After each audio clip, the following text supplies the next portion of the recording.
Alright folks, today we're gonna go over 5 basic gimbal tips for beginners. So, if you're new to filmmaking, want to learn how to use a gimbal properly, these basic gimbal techniques will help you get better gimbal shots and improve your gimbal movements. So, here we go.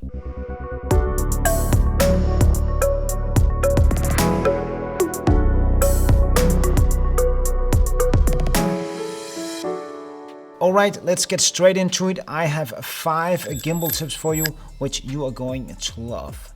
So, the first one is, of course, you want to make sure that your gimbal is properly balanced. If your gimbal isn't properly balanced, you won't get the best performance out of your gimbal.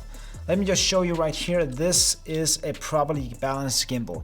And the way I can see that is no matter where I put the camera in any direction, it will stay there.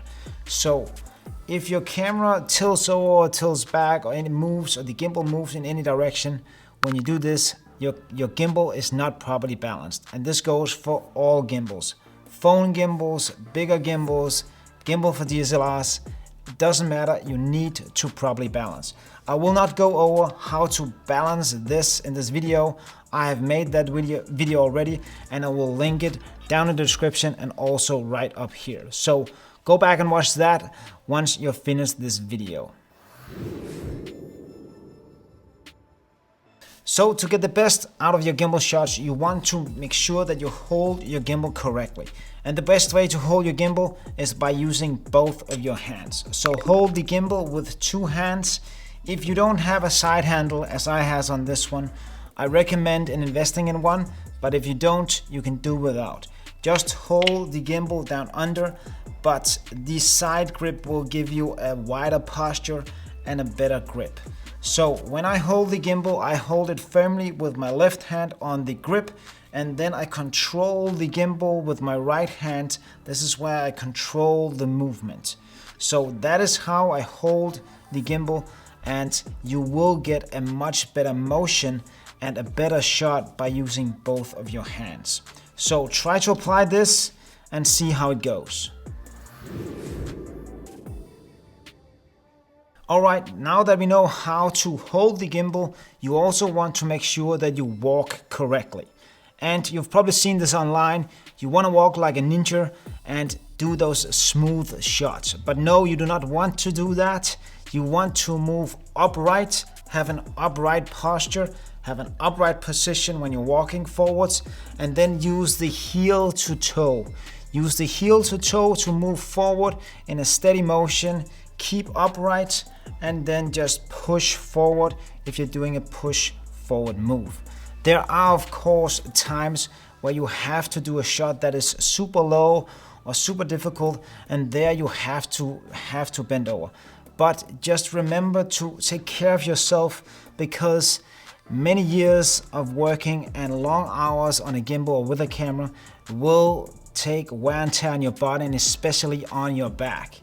I myself have a lot of back problems. I have a discus collapse and also some small other issues with my back. So when I'm shooting for a whole day, I make sure that I walk correctly and that I use the proper technique when shooting. And then I also have a stand so that I can take the gimbal and set it away when I don't need it. So the important thing here, learn how to walk correctly. Practice it and you will get good at it once you get familiar with the technique. Alright, now that we know how to hold the gimbal properly and you also know how to walk correctly, then you want to know how to move with the gimbal. Because a lot of shots can actually be done without walking. Because when we walk with the gimbal, we will get that up and down movement, which we don't want. Unless you walk correctly, you will take away most of that up and down movement. When we shoot with a gimbal, you can actually do a lot of shots by just moving your body. You can get a lot of reach without moving. So try to use your upper body when you're shooting instead of just moving your arms, because moving your arms will get a really weird motion that is not steady. So if I move with my body instead, you can see that I will have a much better motion. So use your body, you can reach a lot more than you think by just moving your whole body. Alright, now that we know how to walk, hold, and also move with the gimbal, the last thing is to keep it simple. That is the basic thing, keep it simple. You can see my gimbal here, it is stripped down to bare bones. The only thing I have is this back handle on, but if I don't need it, I won't put it on there because it will just add weight to my system and that will tear and on my back. So the lighter the setup I can use, the better I actually think it is. Normally I also have a monitor on the side, which I use a lot because then I have that bigger screen when I want to frame up my shot. If I'm shooting on the S1H, which has a really good screen, I won't be using the monitor. I will just use the gimbal as it is here. But if you want to do a low shot, the back handle is a good option.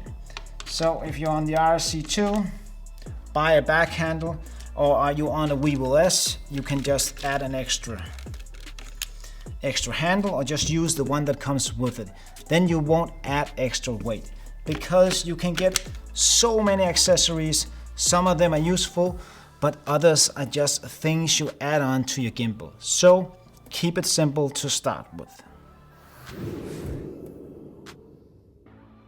And then my last tip is practice before you shoot. You can do a practice shoot or you can practice the movements that you're going to use on that shoot. Are you shooting real estate? Then we know we're gonna use a lot of push-ins and pull-outs, pans and stuff like that. So practice those moves before you go to the shoot. Are you going to a wedding? Then make sure that your gimbal is set up so that it's easily to go around with because you're going to shoot for a whole day. Try to shoot up close. Try to see how you can walk between people. Take your gimbal with you in a crowded space and walk around with it. Try to shoot some different things. Just practice, practice, practice, and you will get the best gimbal shots once you're on location. Alright guys, that is kind of it. I don't have any more for you in this gimbal video, but the last thing I want to say is that next week is the launch of the Gimbal Academy. So if you want the best deal on that, go down in the description, find the link and sign up for the wait list, and I will notify you as soon as we open up the doors next Thursday, April the 29th. So that is it. If this is the first time you're here, remember to subscribe if you want to learn more about filmmaking with motion. And lastly, stay creative and stay safe, and if you can, go out and shoot some dope videos. See you next time. Bye.